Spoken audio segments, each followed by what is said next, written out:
አሁንም ሮበን አሞሪምና ዩናይትድ ግራ የገባቸው ቲም እንደሆኑ ቀጥሏል። ብሩኖ ፈርናንዴዝ ዩናይትዶችን ዋጋ የሚያስከፍል ፔናልቲ አብክኗል። ይሄ ቲም ዩናይትድ ቲም እንደሆነ እየገባኝ አይደለም። ተከታታይ 2 የፕሪሚየር ሊግ ጨዋታዎችን ሮበን አሞሪም ማሸነፍ አልቻሉም። በቤንፎርድ እንግዲህ 3-1 መሸነፍ ችሏል። የበረኛ መጥፎ ፐርፎርማንስን ተመልክተናል። እነ ማቲያስ ኩኛ ደካማ የሆኑበት፣ ሴስኮ ደግሞ አሪፍ የሆኑበት፣ ግን ደግሞ ጠቅላላ እንደ ቲም አሪፍ ያልነበርንበት የስታርቲንግ 11 አሁንም የአሞሪም ችግር ሌኒሮን ቁጭ አድርጎ እንግዲህ በማጉየር መጀመሩ ዋጋ አስከፍቶታል ብዬ አስባለሁ። እስቲ ጨዋታውንና ስለ አሞሪም በደንብ እናወራለን። መጨረሻቸው ምን ይሆናል፣ ዩናይትድስ መጨረሻው ምን ሊሆን ይችላል የሚለው ነገር እንወያይበት። ለዚህ ቻናል ግን አዲስ ከሆኑ ሰብስክራይብ ማድረጉት እንዳይረሱ። ወደ ቪዲዮ እንሂድ።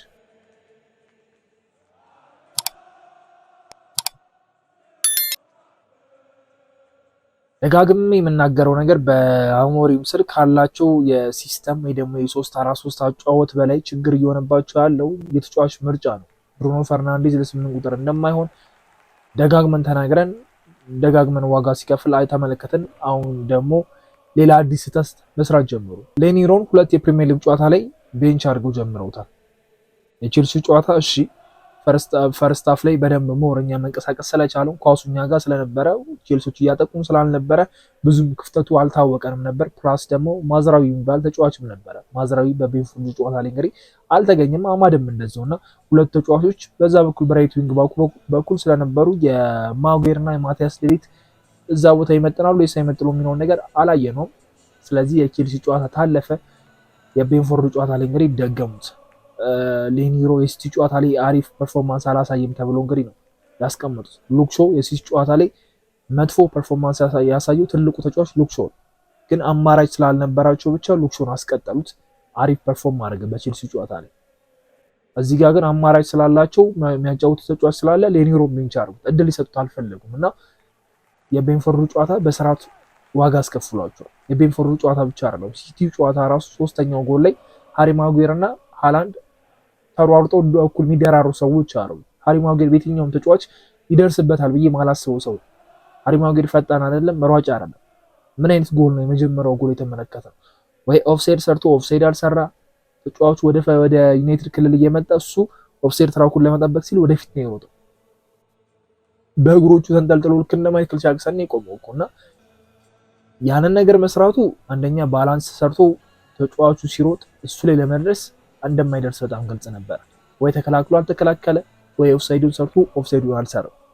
ያቺ ጎል ተጫዋቹም ትክክለኛ በእግሩ አላገኘም። በእግራ እግሩ ነው የመተው፣ በትክክለኛው እግሩ እንኳን አላገኘውም እና አልታይ ምንም እንቅስቃሴ ሊያደርግ አልፈለገም። ሃሪ ማጉዌር እንደማይደርስበት ያውቃል፣ ግን ደግሞ ወጥቶ ሊጠብቀውም አልፈለግም። እዛው ቦታ ላይ ጠበቀ።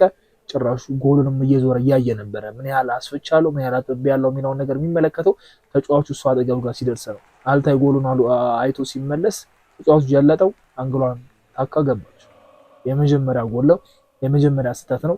ያ ስህተት የተነሳው ደግሞ ከዳሎ ነው። ዳሎ የሚባል ሰውዬ ልክ ማዝራዊም አማድም እንደማይኖሩ ሳቅ ዳሎ ዋጋ እንደሚያስከፍለን ለዚህ ቡድን አይሆንም እያልኩ ነበር። ለማቲያስ ኩኛ የማይሆን ፓስ አረገ። ማቲያስ ኩኛ ትንሽ ፓወር ባለው መንገድ ተቀማ። ማቲያስ ኩኛ መሬት ላይ ወደቀ። ኳሱን ያዘው፣ ክሮስ አረገው፣ ኳሱ ሄደ፣ ጎል ገባ። ለምቹ ወይ ደግሞ ለተመቸ ተጫዋች አይደለም ዳሎት ያንን ኳስ ማቀበል ያልቻለውና ስህተቱ ከዳሎ ይጀምራል። ማቲያስ ኩኛ በምቹ ሁኔታ ተቀብሎ ወይ ደግሞ ኳሱ በቃ ማቲያስ ኩኛ ምንም ሊያደርገው ይችላል። ኦልሬዲ ወርቋል። ዳኛውም አልነፉም። ስለዚህ ኳስ ክሮስ ተደረገ። የዩናይትድ ተጫዋቾች ኦልሞስት ወደፊት በደንብ ወጥተዋል። ሲያጠቁ የመጀመሪያ ችግራቸው ይሄ ነው፣ ንቅል ብሎ ነው የሚሄዱት። እነዛ ነው ችግሩና ሃሪ ማጉዌር ተጋለጠ። ሃሪ ማጉዌር ሮጦ አይደርስም። ስለዚህ ያቺ ጎል ተቆጠረች። ብዙም አልቆየም፣ ሌላ ሁለተኛ ጎል ተቆጠረ። ሌላ የዳሎ ስህተት፣ ሌላ ሃሪ ማጉዌር፣ ሌላ የበረኛ ድክመት ያየንበት። ዳሎ ወዴት እየሮጠ እንደሆነ እየገባኝ አልነበረም። የሆነ ሰዓት ላይ የራይት ዊንግ ባክ ነው፣ ግዴታ የቀኙን መስመር ይዞ ነው መከተል ያለበት። ኳሱ መጥቶ ሃሪ ማጉዌር ነው በፔናልቲ ቦክስ ውስጥ የቀኙን ሳይድ ለመሸፈን ሸርተቲ ሲወርድ ያመልጥ። ሸርተቲ እንኳን ወርዶ ሃሪ ማጉዌር ዳሎ ሮጦ መጥቶ መሃል ሜዳ ላይ ቆሞ አልታይ ኳሱን ሲመልሰው ዳሎ ቆማል። ተጫዋቹ ኳላው መጥቶ ነው ጎል ማስቆጠር ይቻላል። አልታይም ያንን ኳስ በቀላሉ መመለስ ይችል ነበር። በአልታይም ሙሉ ለሙሉ ለመፍረድ አይቻልም። ያችን ኳስ ለመመለስ ሞክሯል። ኳሱን ጨርፏታል። ግን ደግሞ ፓወርም ስለነበረው ሁለተኛው ሹትም ለአልታይ ስለሆነ መግባቱ አይገርም። ግን ዳሎ እዛ ቦታ ላይ መሀል ላይ ለምንድን ነው የተገኘው? ወይ የቀኙ ሳይድ አልያዘ፣ ወይ የመሀል ሜዳውን ከቨር አላረገ። ሃሪ ማጉዌርን ከቦታው ነቅሎ ወደዛ እንዲሄድ ያደረገው ሃሪ ማጉዌር ያልተሳካ ሸርተት የወረደ ጎሉ በድጋሚ ተቆጠረ። ሩበን አሞሪም እኔ ምን አይነት አሰላለፍ እየተጠቀሙ እንደሆነ እየገባኝ አይደል። ሲስተማቸው አለን ሲስተማቸውን እንደማይቀይሩ ገባን። ግን ደግሞ ቢያንስ የተጫዋች ምርጫ ላይ ልክ የሆነ ነገር እንይበት እስኪ። ዳሎ ምንም እንደማያደርገው እናውቃለን። በቃ ያለው አማራጭ ዳሎና ዳሎ ብቻ ነው። ማዝራዊ ተጎድቷል። አማድ የቤተሰብ ሀዘን ስለገጠሙ ብቻ የለም ምንም የሚያደርገው ነገር አለ ብዬ አላሰብም። በቃ ያለው አማራጭ ዳሎ ነው። ዳሎን ብቻ መጠቀም። ግን ደግሞ ሌኒሮ ምንም አላደርገውም። አንድ ጨዋታ መጥፎ ፐርፎርማንስ አሳይታይ ብሎ ተጫዋችን 2 ጨዋታ ቤንች ማድረግ ለኔ ተገቢ አይደለም። እንደ ቡድን እኮ መጥፎ ነን እኮ እንደ ቡድን አንዳንድ እየነጠረና ካስቀመጠን ብሩኖ ለምንድን ነው እስካሁን ድረስ ያልተቀመጠው? የትኛው የብሩኖ ዩናይትድን ሴቭ አረገ ብለን ስናጨበጭበት የመጣው እንትን ነው ያለ ፐርፎርማንስ ነው ብሩኖ ቤንች የሚያሆንበት። የበርንሌይ ያለቀ ሰዓት ፔናልቲ ሴቭ አድርጎናል አንልም እንጂ ፔናልቲ ሞስት ጎሌሙ ቻንሱ ሰፊ ነው። አሳቁ እንደውም ገደለን። የፉላሙ ጨዋታ ላይ 3 ነጥብ የማግኘት እድላችንን አበላሽ። በድጋሚ የበርንሌይ ጨዋታ ላይ 2-1 የነበረውን ጨዋታ 2-2 ሆኖ ዩናይትዶች 3ኛ ጎል ለማስቆጠር የሚሯሯጡበትን ታይም ሌላ 2ኛውን ጎል ለማስቆጠር እንዲሯሯጡ አደረጋቸው። ፔናልቲውን አባከነው። ብሩኖ ኮንፊደንሱ ሞቷል። ያኛው ዘለል ብሎ የሚመታት የፔናልቲ ሹት የለችም ነው ብሩኖ ጋር። ተከታታይ 3 ፔናልቲዎችን መጥቷል። እንደዚህ አይነት ፔናልቲ አላየንም። ዘሎ የሚመታት ነገር ጠፍቷል። ይሄ ደግሞ የሚያሳየው የብሩኖ ኮንፊደንስ መውረድ ነው።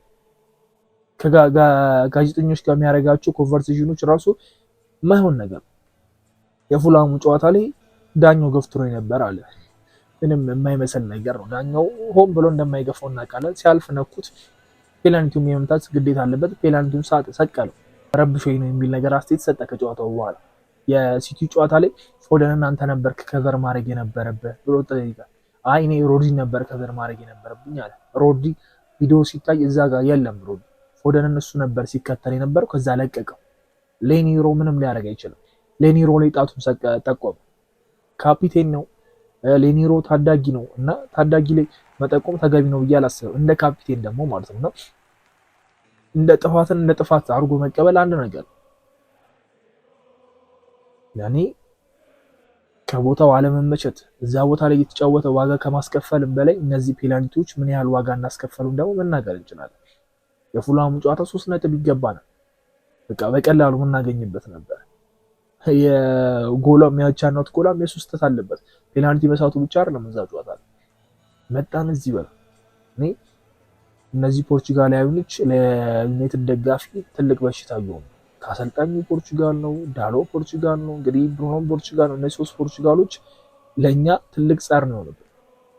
ያኛው ሲስተሙን መቀየር አይፈልግም። ፎርሜሽኑ ወጣ አይደለም። በአሞሪም ስር እንግዲህ ድብልቅልቅልቅ ያለ አሰላለፍ ነፍ ነው ያየነው። ተከታታይ ጨዋታ የተመለከትንበት አንድ ጌም አለ ብዬ አላስብም። ወይ አጥቂው ይቀየራል፣ ወይ መሃሉ ይቀየራል፣ ወይ ተከላካይ ይቀየራል። ድብልቅልቅ ያለ እንዴት ነው አንድ ቲም ቋሚ 11 ላይ ኖሮ የሚችለው? የዝውውር መስኮቱ ተከፈተለት እኮ ባለፈው አመት። እሺ ለሱ የሚሆን ሲስተም ስለማይመቸው ተጫዋቾቹን ያፈራርቃል አለ። የዝውውር መስኮት ነበረ። በዝውውር መስኮቱ ግዴታ መጠቀም ነበረበት። አንድ ተጫዋች ባሊባ ላይ ችካሉ። ባሊባ ሳይሳካለት ሲቀር ጸጥ አሉ። በረኛ ብለው ምርጫ ውስጥ ገቡ።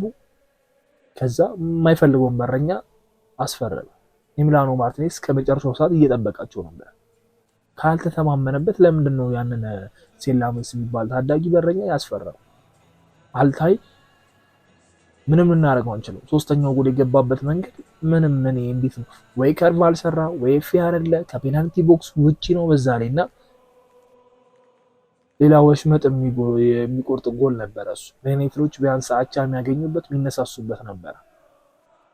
እንደዚህ አይነት ጎል የሚያስተናግድ በረኛ ነው እንግዲህ 6 የፕሪሚየር ሊግ ጨዋታዎችን ተከታታይ ቋሚ አድርጎ እያሳለፈው የሚገኝ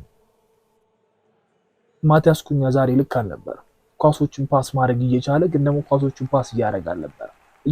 ሹት እያደረጋቸው ነበር። ምናልባት ለጎል ጓጉቶ ሊሆን ይችላል፣ ጎል ማስቆጠር ፈልጎ ሊሆን ይችላል፣ ልረዳው ይችላል። ግን ደግሞ ቲም መጀመሪያ ማሸነፍ ይቀርማል፣ 3 ነጥብ ይቀርማል። ከዛ በኋላ ሁሉም ነገር እኮ ይመጣል። ሴስኮ እኮ አሁን ጎል እኮ አስቆጠረ፣ ግን ማንም ስለ ሴስኮ እያወራ ያለ ሰው የለም። ሴስኮ ሳያስቆጥር ሚዲያው ያወራባል፣ ግን ደግሞ ስታስቆጥር ብዙም ፎከስ አይሰጡም። የተሸነፍክበትና ያሸነፍክበትን ፖይንት ነው የሚወራው። አሁን ስለ ዩናይትድ መሸነፍ፣ ስለ አሞሪም መባረር አለመባረር፣ ስለ ብሩኖ ሁኔታ እየተወራ ነው ያለው። ብሩኖ በፕሪሚየር ሊጉ እንግዲህ ብዙ ሚስ እያደረገ ያለ ተጫዋች እሱ ነው። እንግዲህ አሁን ከ3 ፔናልቲ 2ቱን ስቷል። 2 ዋጋ የሚያስከፈል ፔናልቲ ቢያንስ እንደው ዩናይትድ እየመራ ነው የሳተው እና ብዙም አላረን ጫና ውስጥ የማይከተው ፔናልቲ ነው ብለን ብናልፈው ችግር የለውም ነበረ። አመታቱ ልክ አይደለም። የራሱ ኮንፊደንስ የሞተ ነው። በረኛው በቀላሉ ያደነበት ምናምን ነገርና ታውቆ ነበረ። ደግሞ ፔናልቲውን ሲመታው ታውቆ ነበረ። የዳኛው ፔናልቲ ከመስጠት በተጨማሪ ያኛው ኳስ ሬድ ካርድ የመሆን ቻንሱ ሰፊ ነበር። ምናልባት ሁላችንም ፎከስ ያልሰጣ ነው ዩናይትድ ስለተሸነፈ ፔናልቲውን ብሩኖ ስላባከነ ነው እንጂ ኦልሞስት ብራይን ምቤሞ ያንን ኳስ የማግባት እድል ነበር። ጎል የሚሆን ኳስ ፔናልቲ ቦክስ ውስጥ አንድ ተጫዋች ጎትቶ ከፔናልቲ ቦክስ ውጭ የሚሆን ጎትቶ ከጣለው ቀጥታ ሬድ ካርድ ነው። ለምንድን ነው ባለፈው ሳምንት ከቼልሲ ጋር ስንጫወት ሳንቼዝ በቀይ ወጡ? ፋውል ብቻ ስለሰራ እኮ አይደለም። ፋውሉ ብቻ እኮ አይደለም። ኳሱ በቃ ወደ ጎል የሚሄድ ቻንስ የመግባት ቻንሱ ሰፊ ስለሆነ ነበረ። ግን ቫር ቼክ አድርጎ ሬድ ካርድ አይቶ ሬድ ካርድም አልሰጠም። ያ ሬድ ካርድ ይጠቅመናል። ኦብቪየስሊ በ10 ተጫዋች ይጫወታሉ። ብሩኖ ፔናልቲው የሚያበቅነው እንኳን ዩናይትድ የማግባት ቻንስ ሊኖር ይችላል። በ10 ስለሆኑ ሞር የማጥቃት ሂደታቸው ሰፊ ይሆናል። ለመጨረሻ ላይ ምን ያህል ተጫዋቾች እንደተጠቀመ አይተናል። እንግዲህ እነ ዚርክዚን አስገባ፣ እነ አማድን፣ እነ ማውንትን አስገባ የነበሩት ተጫዋቾች ፊት ለፊት ላይ ብዛታቸውን እንግዲህ አይተናል። እንቡሞ ነበር፣ ማቲያስ ኩኛ፣ ሴስኮ፣ ዝርክዚ፣ ማውንት ነበር። የሁሉ ተጫዋች ሜን ወደፊት እየሄደ ነበር። ብሩኖ ወደፊት እየሄደ ነበር። የሁሉ ኳስ በሚፈልጉበት አጋጣሚ ያቺ ኳስ ናት እንግዲህ ሶስተኛ ላይ ሄዳ ጎል የተቆጠረች። እንደ ቡድን በቃ ያለ አማራጭ ሰዓቱ እያለቀ ከሆነ ጎል ለማስቆጠር መፈለግ በጣም ጤነኝነት ነገር ነው። ነቅሎ መውጣት ጤነኝነት ነገር ነው። ግን ደግሞ ነቅለ ስትወጣ ቢያንስ አሳማኝ ጎል ቢገባብሽ ያንን ጎል ማን ነው ይገባል ብሎ የሚጠብቀው? እና ሩበን አሞሪም ላይ ብቻ መፍረድ አንችልም። እያንዳንዱ ተጫዋች ላይ መፍረድ አለብን። ልክ ማቲያስ ኩኛም ከጨዋታው በኋላ ያንን ነገር የተናገረው 100% በሩበን አሞሪም ሲስተም አምናለሁ፣ ችግሩኛ ተጫዋቾችም ጋር አሉ ብሏል። እንግዲህና ይሄ ቡድን 2 የፕሪሚየር ሊግ ጨዋታ ማሸነፍ አልቻለም። እኛ የዩናይትድ ደጋፊዎች 2 የፕሪሚየር ሊግ ጨዋታ ዩናይትድ ሲያሸንፍ ካየን ቆይተናል። ሩበን አሞሪም ቲሙን እየመራ 2 የፕሪሚየር ሊግ ጨዋታ ማሸነፍ አልቻለም። ባለፈው ተደንቀን ነበር አይደል? ኦልድ ትራፎርድ ላይ 2 ጨዋታ አሸነፈ ምናምን ነገር ብለን ይሄ ጋር ሰፈራሉ። ለተነመናገር ቴናግ የሚገርም ሪካርድ እኮ ነበራቸው። የመጀመሪያው ዓመት እኮ ቴናግ የሚገርም ነበር። የሆነ በቃ አሸናፊነት እንትኑ ሲጀምር በሊቨርፑል ነበር አሸንፎ የጀመረው። የመጀመሪያዎቹ 2 ጌሞች አልቀናው ነበር። በብራይተን በቤንፎርድ ምናምን ተሸንፎ ነበር የጀመሩት እዚህ የሚላችሁ ከሆነና ያቺ 3ኛዋን ጌም በሊቨርፑል ነጥብ ይዞ እንግዲህ ተነሳሽነት ወጥቶ ከዛ የዓመቱ መጨረሻ ላይ 3ኛውን ጨረሰ። ቴናግ አሪፍ ነው ምናምን ተባለ። ሰከንድ ላይ መጣ። ሰከንድ ላይ ከበደው፣ ተጫዋቾቹ ተጎዳበት። የሱ ሪዝን አለ ቢያንስ። እንደዛ እንኳን ሆኖ የኤፍኤ ካፕ ዋንጫ ምናምን አሳግቷል። የሩበን አሞሪም ምን አይነት ቲም ምን አይነት ቅርጽ እንዳለው አናውቅም። አጫዋወቱ ይገባናል። ያረገ የፈለገው ነገር እንረዳዋለን። ግን ደግሞ ሜዳ ላይ ያረጉት ለዛ ጨዋታ የሚሆን ነገር የለም። ከአስተያየቱም በኋላ ስለ ቀጣይ ጨዋታ ነው ማሰቡ፣ ስለመባረር አይደለም ማሰቡ የሚል አስተያየት ሰጥቷል። አሰልጣኝ ማባረር መፍትሄ ነው ብዬ አላስብም። ምክንያቱም በጣም ብዙ አሰልጣኞች ተመልክተናል በዩናይትድ ሲር ሁላችንም መጨረሻ ላይ አይ ይባረር ከማለት ውጭ ምንም ያተረፍነው ነገር የለም። አሰልጣኙ ይባረር ማለት አልችልም፣ ግን ደግሞ ታገሱም ማለት ከባድ በጣም ይመራል፣ ያስጠላል፣ ይሆናል አይደል? የሆነ ነገር ይከብዳል። ቀስ እያለ ነው የሚሄደው ምናምን ይባላል። ይሄ ግን አንድ ወደፊት 2 ወደኋላ ነው የሚሄድ ያለው የአሞሪም ቲም እና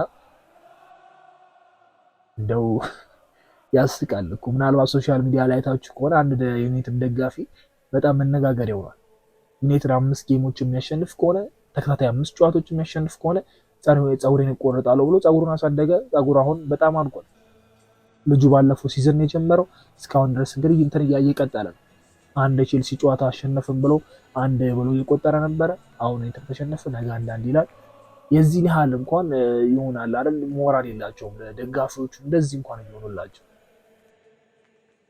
ምን አይነት ቲም ይዞ እንደሚመጣ በሚቀጥለው በሰንደርላንድ ጨዋታ ማየት ነው ፈልገው። ሰንደርላንድ አዲስ አዳጋይ ቡድን አይመስልም።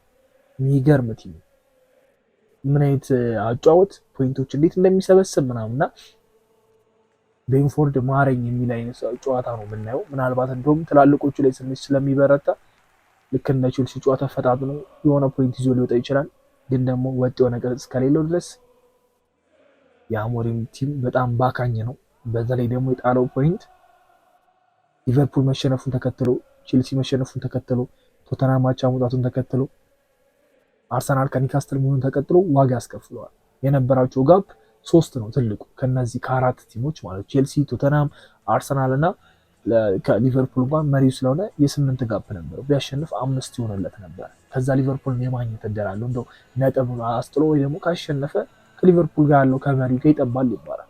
አርሰናል ከኒካስትል ነው ቀላል ጌም አይደል። ቶተናም ጋር ባለ ነጥብ ቢሆንና ቼልሲን ይበልጠው ነበር። ይህን መሰለ የቤንፎርድ ጨዋታ ነው እንግዲህ ዩናይትዶች ያመለጣቸው። ምናልባት በጊዜ መጮታቸው ተነሳሽነታቸው እንዲያጣ አድርጓል ብዬ አስባለሁ። ምናልባት የ4 ሰዓት 3 ሰዓት ምናምን ጨዋታ ቢሆን ኖረው ቼልሲ ሊቨርፑል ቶተናም መጣላቸውን ተከትሎ ዩናይትድ የማሸነፍ ወይ ደግሞ ተነሳሽነት ኖሯቸው ጨዋታን የማሸነፍ ይኖራቸዋል ብዬ አስብ ነበረ። ግን ዋጋ ቢያስከፍል ፖይንት ጥለዋል።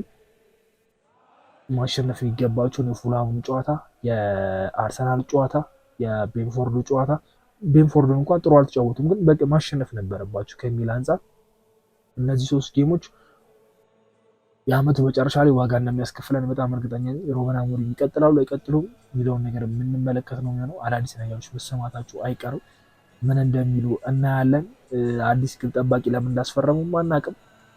መቼ እንደሚጠቀሙት እስቲ ምናይ ነው የሚሆነው። እስቲ አዳዲስ መረጃዎች ሲደርሱን ደግሞ እናያለን፣ እንሰማለን።